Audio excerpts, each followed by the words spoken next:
What's going on, everyone? It's Chris, back again with another episode of What Could Have Been in Wrestling. This time, it's episode 25. Want to apologize for the slight delay with this video.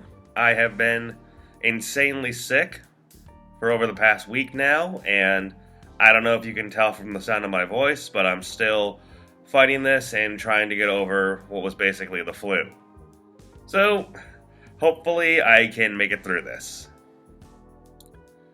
So this week's video, I want to thank, it came from the suggestion of JQXZ Network, and definitely want to give him special thanks because he's given me a few topics now that I've been able to discuss, and I really appreciate the constant comments and also feedback on each one of my videos.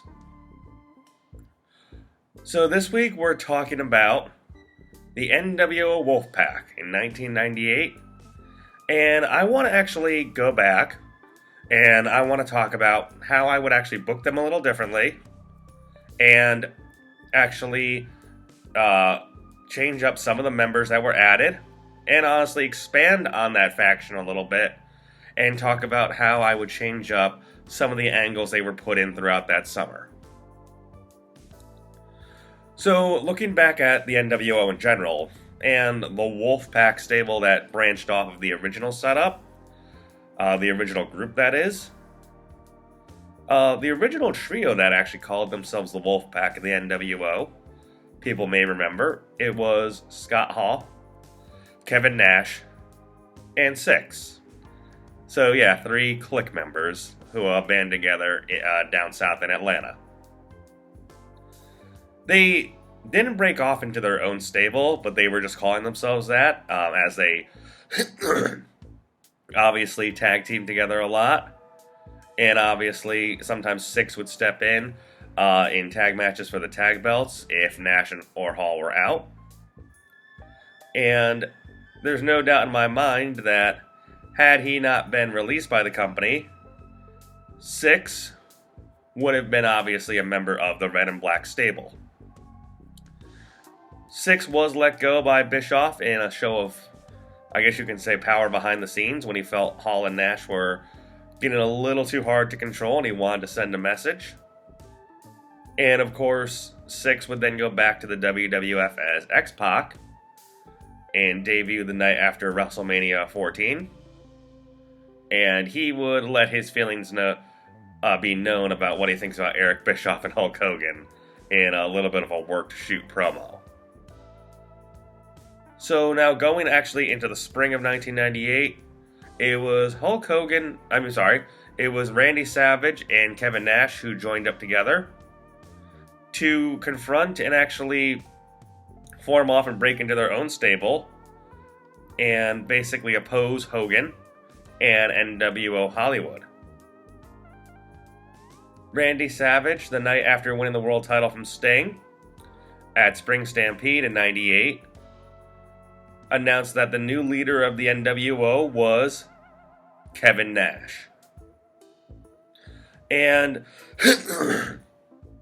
as the weeks went by, even though some people remained loyal to nWo Hollywood, they were able to, and I'm talking about the nWo Wolfpac now, were able to expand. And they added guys like Conan and Kurt Hennig. So obviously, they were trying to expand on their numbers. And eventually, of course, they broke off from the black and white colors and debuted their red and black t-shirts, which I know were supposed to be tweeners at first, but they definitely became very big fan favorites and kind of really hurt the popularity of the WCW wrestlers because they became much more popular than almost anyone on the WCW roster. Now, going actually forward into Slamboree in May of that year, Scott Hall was back in the company for one night, as he had returned from a stint in rehab. And he teamed with Nash to oppose Sting the Giant, and the Giant who had just recently joined nWo Hollywood. And of course, they obviously were, and the Outsiders, being Hall and Nash, were the tag team champions at that point. In this match, Hall did turn on Nash by hitting him with the world title belt, the world tag title belt, I should say. And the Giant got the pin on Nash. And Hall joined nWo Hollywood. So, going back, obviously, in a what-if scenario, I wouldn't want to have that happen for a couple of reasons. One, Bret Hart had just turned heel and had sided with nWo Hollywood. And of course, the Giant had left WCW to join nWo Hollywood. So those were two heel turns in succession. And this third one, obviously, this third member to join nWo Hollywood, I don't really think had the impact they were looking for, because they had already had two heel turns for two pretty big stars, obviously Bret being the bigger star than the Giant. And I feel like it was almost becoming overkill of having guys side with nWo Black and White. Second of all, I do know behind scenes this was another move by Eric Bischoff because he wanted to separate Hall and Nash. Because again, he felt behind scenes they were becoming a little too hard to handle. So this was a punishment he was doling out in their direction. But in terms of fan reaction, there wasn't a big fan reaction for it. And people wanted to see the Outsiders together. They didn't want to see them feuding with each other. And also, additionally, while Scott Hall did return for that match at Slamboree, and he did show up the very next night on Nitro, Hall was actually again off TV until July of that year, and he was back in rehab. And I want to obviously go forward with that and say that still would have happened, because I would not have brought him back on the Nitro they did right before Bash at the Beach. I would have brought him back a little bit later, because in this scenario he's not turning on Nash, but he's sticking with the nWo Wolfpac. So we can move forward, and you can still have Sting and the Giant win that match. You can still have them win by... The Giant can maybe return the favor from nWo Sold Out, and he can powerbomb Nash and then hit him with a Hulk Hogan-like leg drop. And he can get the pin on Nash for a change. And we can maybe have a clean finish for once in a WCW main event, which is something unheard of at the time. And still, Sting and the Giant can be tag team champions. With Hall still having to go off to rehab, you still have limited numbers with the Wolfpac. And obviously, Kurt Hennig, I know, was on crutches at that time, I believe. He had bruised his knee, I believe, or pulled something. And I don't think he ever wrestled a match while part of the Red and Black stable. And he didn't really fit that group, honestly, anyways. So really, you still had Savage, who I believe had a partially torn ACL. You had Nash and Conan. So moving forward, a couple weeks later, they were able to recruit and bring in Lex Luger. And he got a huge reaction joining the Wolfpac. Because again, the Wolfpac was the overstable, and WCW was honestly number 3. It was the Wolfpac, nWo Hollywood, and then it was WCW in that order in terms of importance with the company. And then, of course, everyone remembers, I believe it was either June of 98, June 1st of 98, or it might have been, obviously, May 30th of 98, but they were able to convince Sting to join the Wolfpac as well after weeks of both nWo sides recruiting him. And when he joined, he was able to body slam the Giant, rip off his shirt, because he was wearing a black and white shirt at first, showed he was wearing red and the black, and again, the crowd reaction was incredible for it. And even the announcers were putting over how the Wolfpac was now the strongest stable in wrestling. So even the WCW announcers had turned over to the Wolfpac side at that point, essentially. So even though Sting had joined the nWo, this was what the crowd wanted to see, and the crowd was into it. So what you can have there, obviously, going into the Great American Bash, they did have a main event where the tag champions face each other for the right to hold both tag belts and choose their own partner. So Sting took on the Giant, with Sting being victorious and leaving with both tag belts that night. So one thing I do want to obviously keep, I want to keep that the same going forward. So the Wolfpac have in possession again of the World Tag Team titles. But this time, of course, even though he's not on TV, Scott Hall is still a member of the Red and the Black.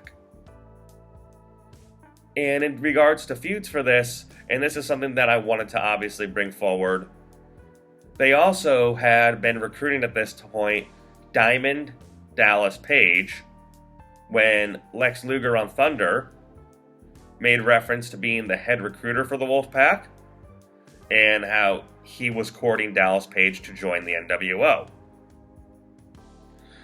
And on that Thunder, Page and Luger did tag together and had seemingly won the World Tag Team titles very briefly until the match was overruled by J.J. Dillon. But again, there was a big reaction to Page and Luger tag teaming together, and there was a big reaction to the thought that Page could join the Red and the Black because they, again, were the overstable. In this scenario, I would want Diamond Dallas Page to join the Wolfpac. Reason being is because at the Great American Bash as well, Kurt Hennig, who I had mentioned before, he did turn on Conan after Conan lost to Goldberg. And Rude and Hennig attacked him and showed that they had joined the Black and the White stable.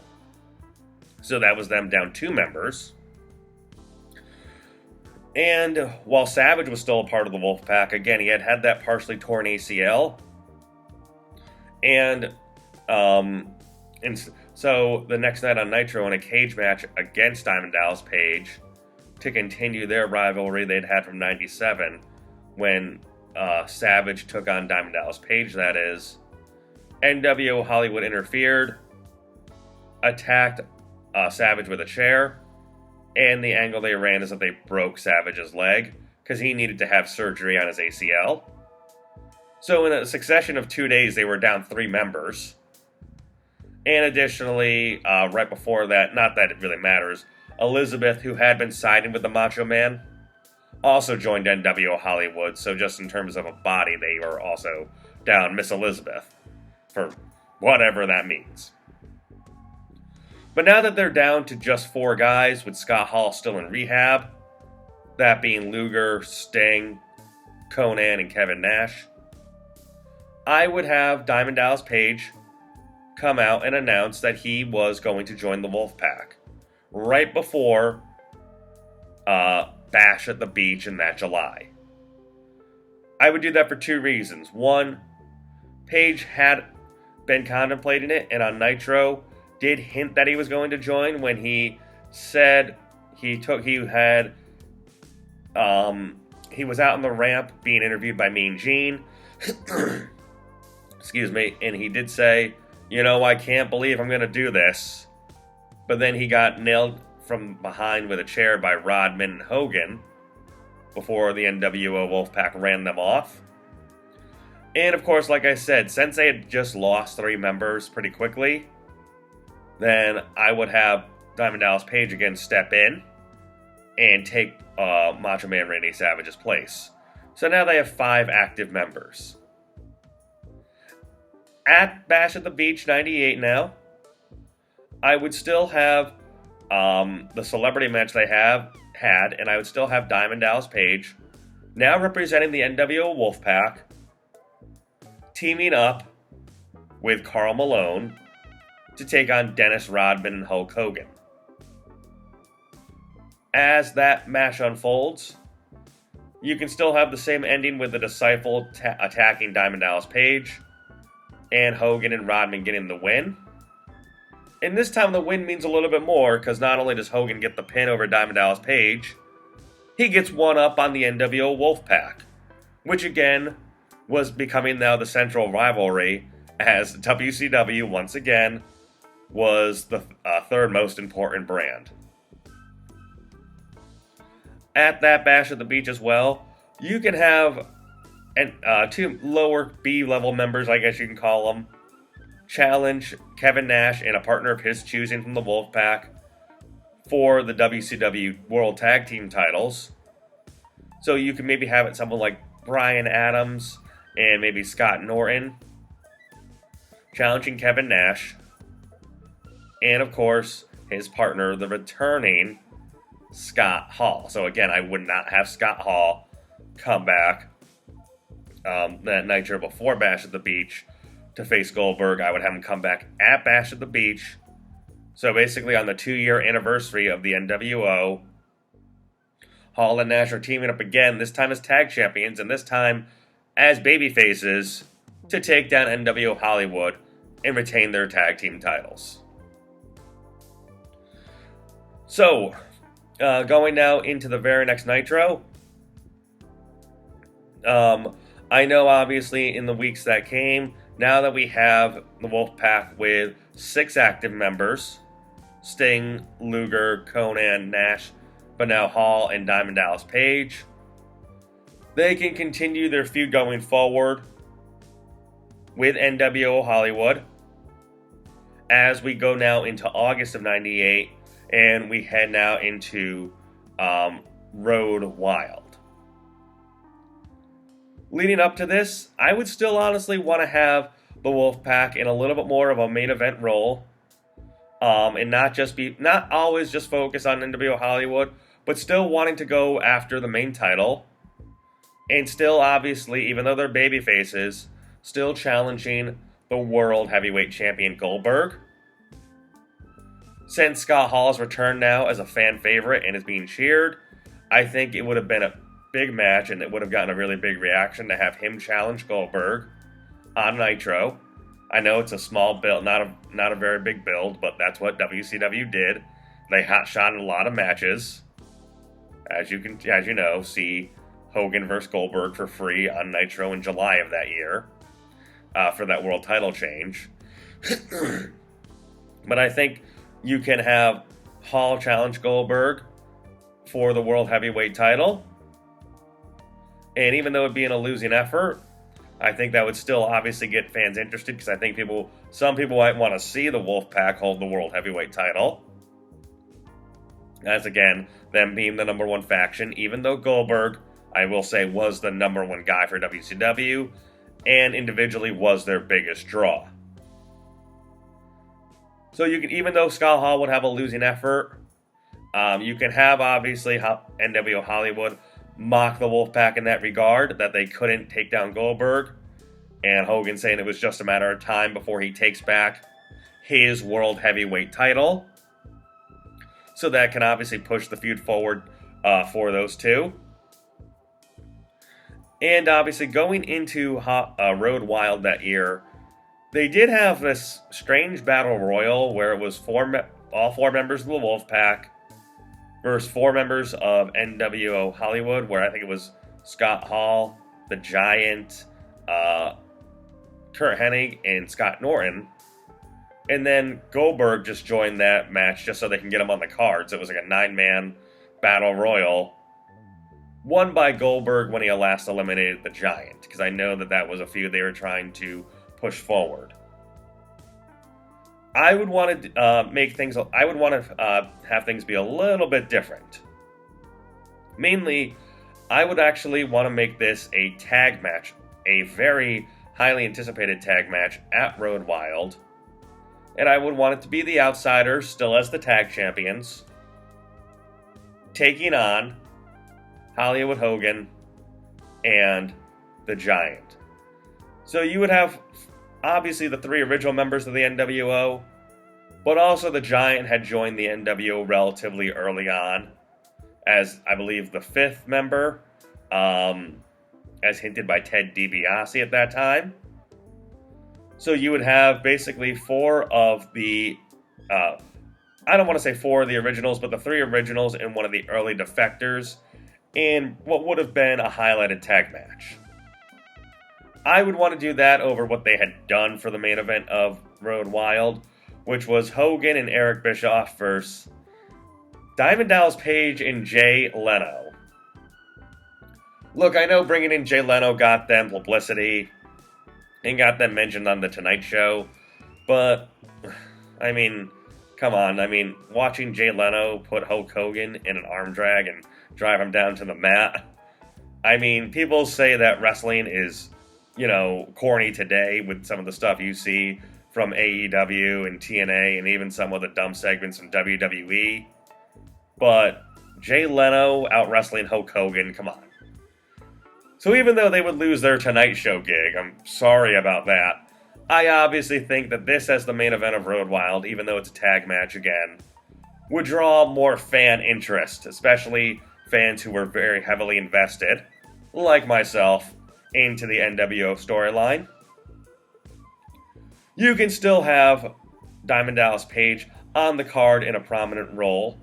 Again, you know, you can have him challenge either for the U.S. title, which I know he had been feuding with Bret Hart at that time, who was U.S. champion, after Goldberg had surrendered it after winning the World Heavyweight title, and then Bret defeated DDP, who on that Nitro. So you can have them rematch for the U.S. title, so you can still have a pretty prominent match there. And you can still have Sting, actually, in terms of a semi-main event, to get Goldberg on the card. I think you can do Sting versus Goldberg for the World Heavyweight title. And they had done that. Again, they did that for free on a Nitro randomly with very little build. So I think you can make some money off this from pay-per-view buys by hyping up a Sting versus Goldberg match.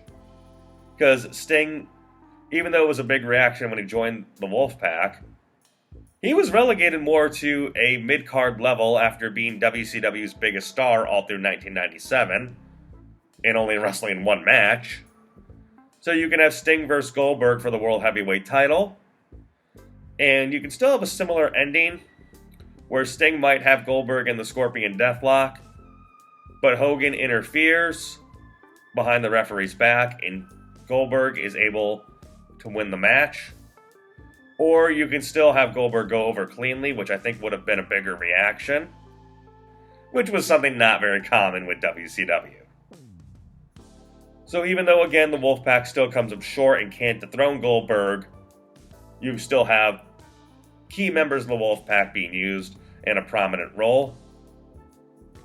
And going forward, I still think you can have the Outsiders beating Hogan and the Giant, with the Giant taking the pin this time, and the Outsiders again reclaim the World Tag Team Championship. Going forward now, the following night on Nitro, you can still have nWo Hollywood coming out and claiming that victory was a fluke, and you can still have, because I know, like I said, they were trying to push a Giant versus Goldberg match at that point, so you can still have the Giant calling out Bill Goldberg for the World Heavyweight title. And even though he had been pinned the night before, they still can have, again, since it's WCW, have them hotshot a match between Goldberg and the Giant, with obviously Goldberg retaining the title. And I think they would have started to job the Giant out. And you can still move forward with the nWo Hollywood versus Wolfpac rivalry. This time you can still move ahead with either Diamond Dallas Page still continuing his feud with Bret Hart. I know Sting and Bret Hart had branched off into a feud, so you can obviously shift the focus there. And you can still go ahead and move forward and going into Fall Brawl 98 and have a War Games with Team Wolfpac versus Team nWo Hollywood this time, Or you can do the 3-on-3-on-3 match, the 9-way War Games, which was a terrible match, where it was all three brands represented, the Wolfpac, WCW, and nWo Hollywood. This could change some things, because I know Paige had won that War Games match and was the #1 contender for Goldberg, but that time representing WCW. And I wouldn't obviously possibly want to make, especially with how things would go moving forward, I wouldn't want to obviously have Wolfpac win that WCW title match, that War Games to get the WCW title match. Because even though that Goldberg versus Paige match was an excellent match on Halloween Havoc, again, I still think the focus should still be nWo Hollywood versus nWo Wolfpac. So while they might be in the War Games match, I still actually think, believe it or not, yes, a WCW member should win that War Games. And especially because Hogan's focus is now being shifted to his feud with a debuting Ultimate Warrior, who had debuted in August of 1998 that year. I think actually, because with Luger, Sting, and DDP in the Wolfpac, you had usurped the WCW of almost all their top stars. Because I really felt at the time in '98, the three top WCW stars were Paige, Goldberg, and Booker T. I actually think, I think you could slot 2 years earlier than he had been in the main event picture. I think you could slot Booker T into Team WCW. And I think you can have him win the War Games that year in '98 and become the #1 contender. I know that Kevin Nash thought very highly of Booker T, and Nash on his own podcast even admitted he wanted Booker T in the original nWo.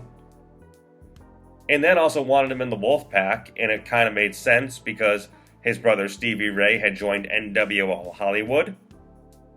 So to oppose nWo Hollywood, Booker T could have jumped ship and joined the Wolfpac and donned the red and the black. And while I probably would have thought it was real cool when I was younger, again, you would be basically taking all the top stars of WCW and putting them in the Wolfpac, and outside of Goldberg, that is, and you got to leave WCW with a little something. So like I said, going into that early fall, especially through Fall Brawl, you can still have the focus be nWo Hollywood, minus a Hogan who's now shifted his focus to the Warrior, feuding with the Wolfpac, so it's nWo Hollywood versus the Wolfpac. But again, at that War Games, I think Booker T can be in that match. And even though he had been out with a knee injury after being attacked by Bret Hart in that summer, I know he was back around that time, late summer, early fall. And I think he could have been catapulted into that main event role. So that's where I'm going to end it. I just wanted to go through the summer of '98 into the early fall. And honestly, I think that would have kept the Wolfpac strong, keeping Hall on their side and bringing in Diamond Dallas Page to replace an injured Randy Savage. And obviously, I think it would have kept fan interest a little bit higher, with some of the top stars being a part of the Wolfpac, of course, and not focusing all of WCW main event pay-per-views, the main events of their pay-per-views, on celebrities, but keeping it on the full-time wrestlers. So let me know what you think. Let me know if you think that Diamond Dallas Page, if you think he would have sided with the nWo Wolfpac eventually, or if he should have joined that stable. Let me know what you think of my use of Scott Hall in this iteration of the Wolfpac, and how you like the idea of the Outsiders taking on Hogan and the Giant at Road Wild rather than having Jay Leno wrestle. And let me know what you think of my thoughts of Booker T being put in a main event role 2 years earlier than he was. So leave your comments down below as always. Don't forget to like and subscribe. And I'll be back again with more match analysis videos and more about what could have been in wrestling. And as always, I appreciate everyone's feedback and topic suggestions in all the comments below. Thanks a lot, everyone, and happy holidays. Take care.